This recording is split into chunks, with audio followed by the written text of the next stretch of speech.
Hey guys, Kimani here, and today I'm going to be showing you how to reboot your RAM. So you might want to do this if you've had any app freezes or app crashes or RAM management issues and you don't want to reboot your iPad. So you can just reboot your RAM by using this method. This also works for iPhone as well, not just iPad. So yes, all these steps you can do on your iPhone as well.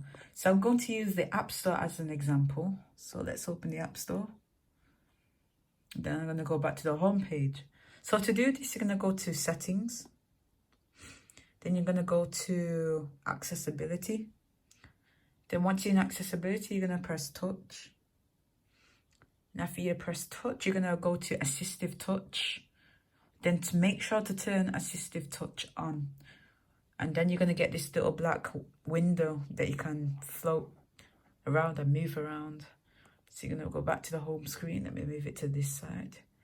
And then to do this, you're going to press the volume up button, then the volume down button, then press and hold the power button. So let's do this. So volume up, down, and press and hold the power button. Then you're going to be greeted with this display. So to make this work, you're going to press the window at the end here. And what you're going to do, press and hold home, not the actual home button, but this. So press and hold home. And there you go. The RAM has rebooted. So what I'm going to do, I'm just going to log in. Right. When we press the App Store, the App Store app should reboot.